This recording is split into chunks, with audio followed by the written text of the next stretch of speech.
back to the real world where we're all gonna die.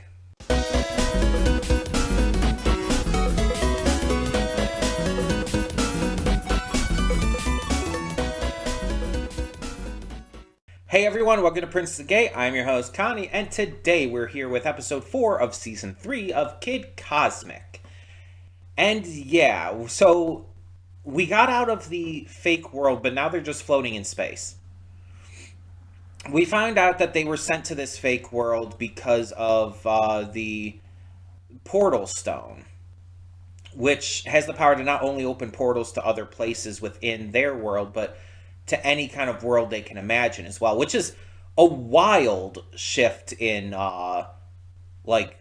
ability that we didn't know. Like, who knows what all of these stones can do at full potential then? But the fact that they could be sent to another world of the wearer's imagination is insane to think about. So they've been in this fake world the entire time, and they never actually left, space. They never came back down to Earth. All of that was fake. And the big climax of last episode was Kid having to deal with seeing two fake versions of his parents. And them basically trying to convince him to stay in this world using, manipulative tactics. But luckily, Kid has matured, and once he's once it's made clear that these are fake, he is able to properly make the right decision. He's able to look past the illusion and understand that his real family are looking out for him, and he needs to leave with them. Because it's better to fail in reality than to succeed in under false pretenses.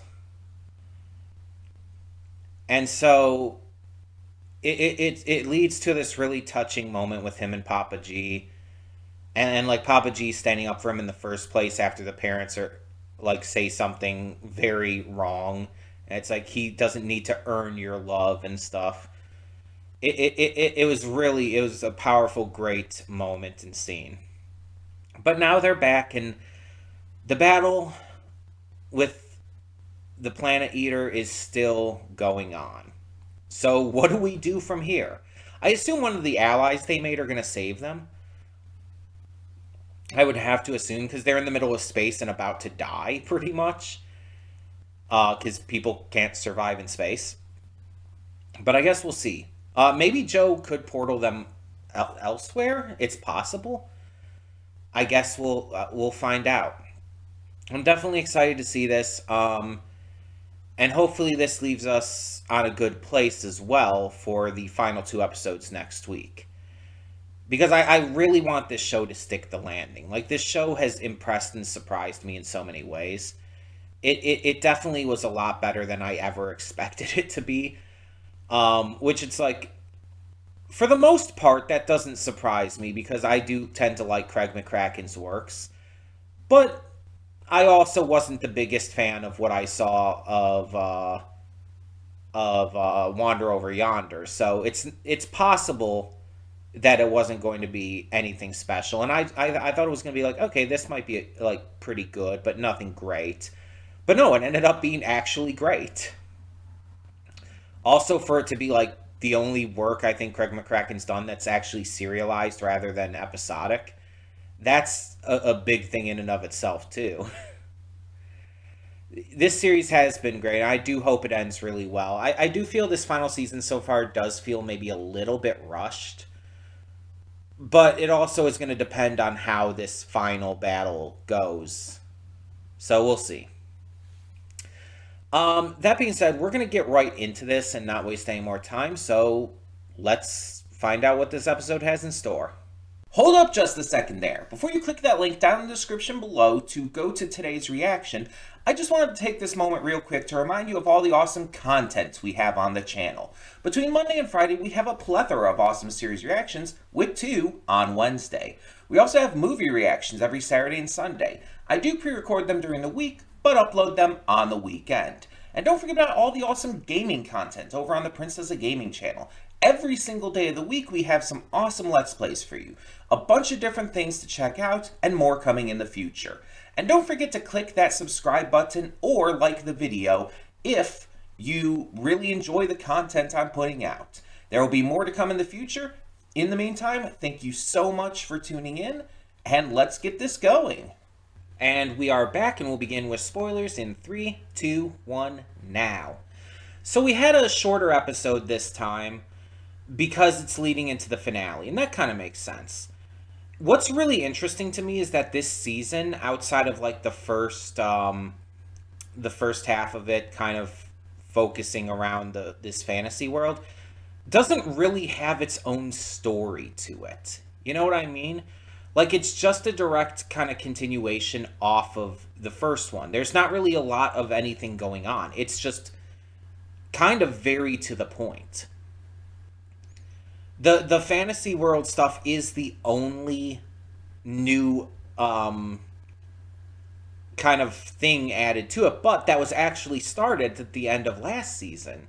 So it almost kind of feels like seasons 2 and 3 are kind of the same season, just split up into 2. And I wonder if maybe that's what it was. Because I talked about how each season is like 2 episodes less than the last. This one is 6 episodes. Season 2 was 8. Season 1 was 10.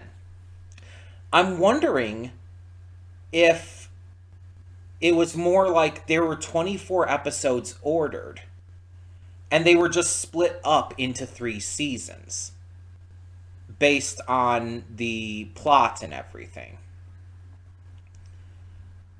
Like, it wasn't necessarily ordered as 3 seasons, but they chose to split it up because of the plot in a way that would work and make sense. I'm wondering if that was it. Because, like I said, this doesn't feel like a separate season. Seasons 1 and 2 did. Seasons 1 and 2 absolutely felt like their own separate things.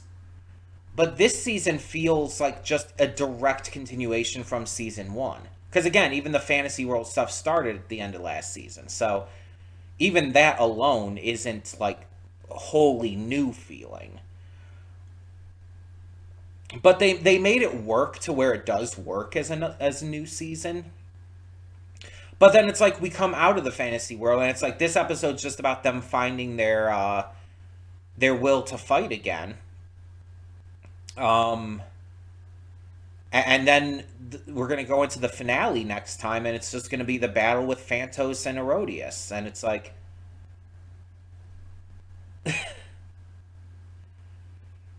that's all we have left. It just feels like a direct continuation in that way. Like, more so than season 2 felt like with season 1. So I think that might be the reason why. I don't think it was canceled or like Netflix like cut back on the episodes. I think it was just probably only ordered for 24 episodes. And that's just kind of how it ended up working out. They just separated it into 3 seasons. Because you know how Netflix tends to be. They want everybody to binge their content rather than just watching week to week. So by having 3 separate releases, 3 separate season releases, it allows for their binging model to kind of be pushed in that regard. That's my theory. But yeah, I love that Rosa was the one to be able to kind of bring everyone's hope back, with, of course, the little people as well. Having it be like the least likely, the least expected out of everyone in the global heroes. I'm still going to call them the global heroes. Having it be the least expected out of them, being the ones to save the day, being the ones to get their hope back. I actually really like that because we see the others have their times to shine and whatnot. Whether it's using their powers to just, be badasses or do extra cool things or go through their great character developments. And Rosa's had some great times to shine too, but this puts her in a bigger, like, focus than she had been before. Because, she's like this, like, little 6, 7 year old girl who can, barely understand what's going on. Like, she gets the gist of it. She knows that there's big trouble, that Herodias and Phantos are bad people. Well, with Herodias people in quotes, because it's just like a living planet or whatnot. Um, but you get the point. She understands that, but she's like not as fully comprehensive towards things as the others, because she's, again, like 6, 7 years old. So it makes sense. Actually, I think she's younger than that. I think she might be like 4 or 5. I don't know. I don't remember. I know it had said her age in season 1, but point is, um, I just really do like that she and the little people were the ones to save the day in this case. Bring back everyone's hope, make everybody ready to fight again. Because, like, even Kid was losing hope. And he's, like, kind of the most hopeful one of the group. That's kind of been his thing. And when Kid lost hope, like, even Joe's like, well, let's at least rest on it for now. We'll talk about this more tomorrow. Like, even she's kind of, like, starting to fade a little bit. But Rosa's the only one who never gave up. Because, let's be honest, because she's a little kid. She has just this strong determination to just do what she needs to do. And it's more that she wants to be able to fight the bad guys and wants them to win than anything else. But still, that's motivation. It's not as well thought out as, like, other people's motivations would be, but still. I also really liked the moment, as small as it was, with Flo and Papa G in this episode. Seeing Flo, like, really sad over the loss of the diner and almost everything in it. That little box being all that she has left. I mean, it's a family thing, right? Like, her mother ran the diner before her. Right? So it's like, yeah, that would be very important to her.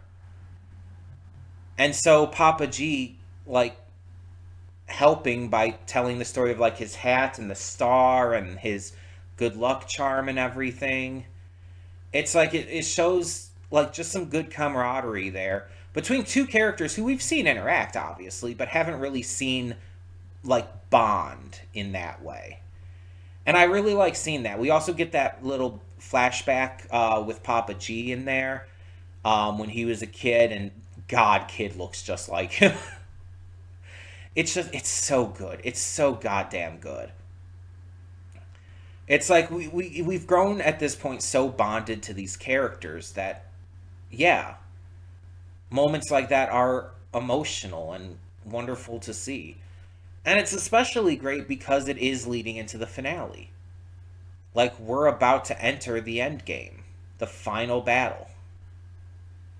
So, a moment like that is very, very, very important.